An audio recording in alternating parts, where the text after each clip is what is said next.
ce que Dieu a fait. Peu importe l'origine, peu importe nos noms, ce qui compte, c'est la main de Dieu. Où il peut venir chercher des hommes et des femmes. Amen. On n'a pas grandi, je vous dis tout de suite, il y a beaucoup qui nous connaissent ici, je suis de Châtellerault.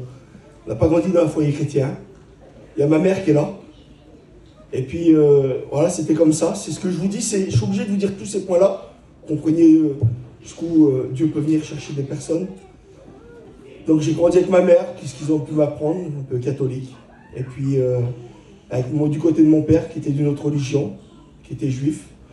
Et puis, je dis toujours, moi, pour mettre la cerise sur le gâteau, je me suis mis avec ma femme, une musulmane, une algérienne. Donc vous voyez ce que je veux dire, très loin de l'évangile qui vous est prêché ce soir. Et puis, j'ai grandi comme ça, et puis on a fondé un foyer. Et puis, en Charente, on a été à Cognac, et puis là-bas, je suis obligé de vous dire tout ça pour vous expliquer. J'ai très vite réussi, et puis je manquais de rien. Et puis, je voulais surtout pas qu'on vienne me dire que j'étais dans l'erreur. J'étais bien, j'avais fait ma vie, puis je pensais que c'était comme ça, moi. Et puis, je continuais ma vie. Et puis, je remercie le Seigneur, parce que quand il y a des gens, des personnes, qui ont des mots à dire pour un chrétien, allez le dire. Parce qu'il y a un chrétien qui avait un mot, il voulait me dire « Jésus t'aime, et Jésus il aime ton foyer ». C'est un petit cousin à moi, et puis il faisait la route, je ne comprenais pas moi qu'il pouvait faire 2 heures de route, et il frappait, et puis il passait l'après-midi avec moi, et puis il me dit « Je suis venu te dire quelque chose, je suis venu te dire que Jésus t'aime ». Et puis moi je le regardais avec un petit sourire en coin, et ce petit sourire, vous savez, il voulait dire beaucoup. Moi dans mon cœur je disais non, mais c'était moi en vrai. Il était riche, il avait la paix, il était bien. Et puis moi, je manquais de beaucoup de choses. J'avais tout ce que le monde voulait, tout ce que le monde donnait. Mais en réalité, personne ne pouvait pour moi arriver à combler le manque qu'il y avait dans mon cœur. Et personne ne le savait.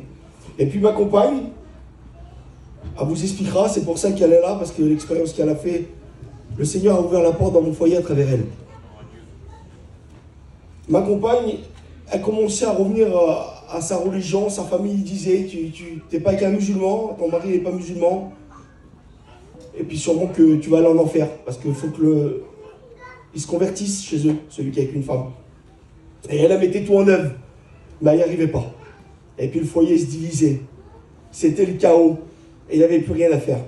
On se déchirait, notre foyer se déchirait. Et puis, il y avait toujours ce garçon qui venait chez moi, qui venait me dire « Jésus t'aime ». Et puis quand il venait, il me disait ça, et puis elle me disait « Je veux plus qu'il vienne ».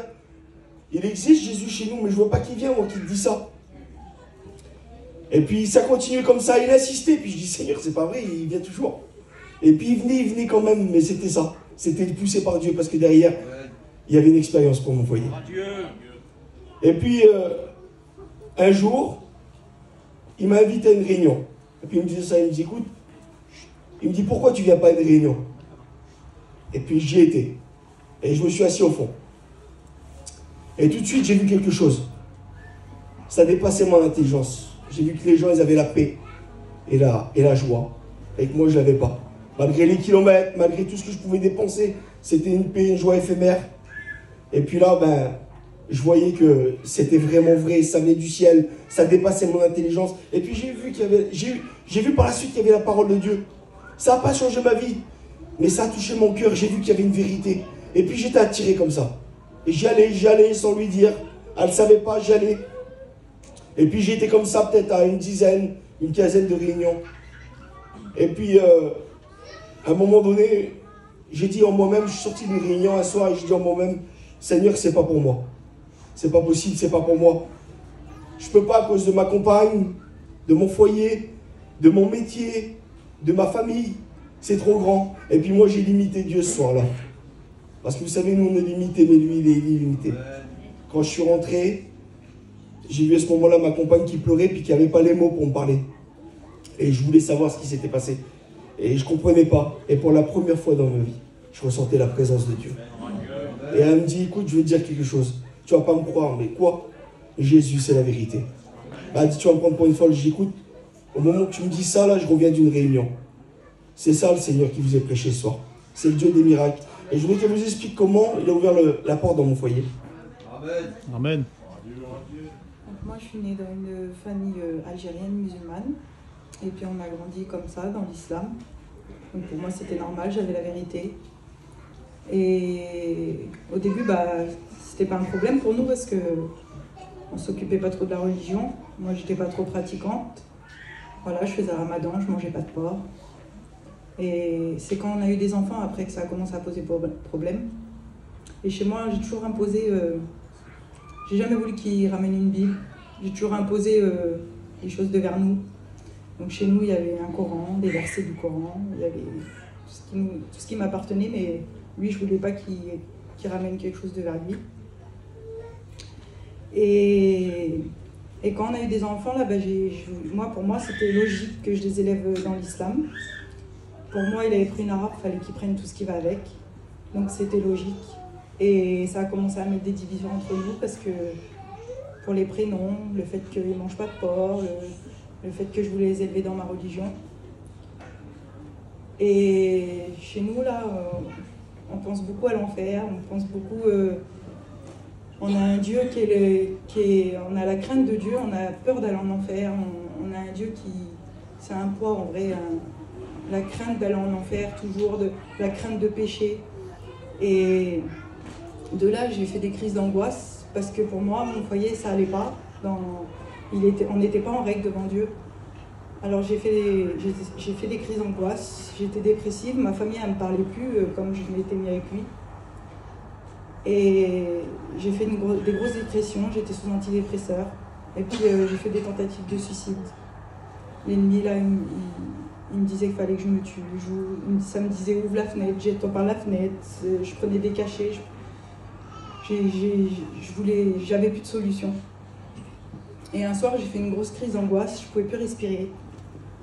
Et je pensais je disais, je vais aller en enfer, je vais aller en enfer. Je pensais qu'à l'éternité où j'allais aller. Et pour moi, j'étais perdue. Et je ne savais plus où me tourner. Et j'ai poussé un cri à Dieu. J'ai dit, mon Dieu, viens me sauver. Et à ce moment-là, je n'ai pas réfléchi à Allah, j'ai juste dit, mon Dieu, viens me sauver. Et je me suis endormie comme ça. Et au milieu de la nuit, là, ça m'a réveillée en sursaut, comme si je me réveillais d'un cauchemar. Et devant moi, il y avait un homme en blanc, avec les bras ouverts. Et il y avait une grande lumière dans la pièce. La pièce, elle était toute éclairée, mais je ne pouvais pas parler, je ne pouvais pas bouger. Et j'étais fixée sur cette silhouette-là. Et je faisais que de pleurer, que de pleurer, que de pleurer. Et je savais que c'était Jésus, je ne peux pas vous dire pourquoi. Je ne peux pas vous expliquer comment c'était, tellement que c'était grand. Et je ressentais un amour que je n'avais jamais ressenti. Et je pleurais. Et je ne pouvais pas parler. Et il ne parlait pas, mais il avait les bras ouverts et ça me disait dans moi, viens, c'est moi qui va te sauver. Et puis ça fait que j'ai eu peur, je croyais qu'il venait me chercher, alors je me suis cachée.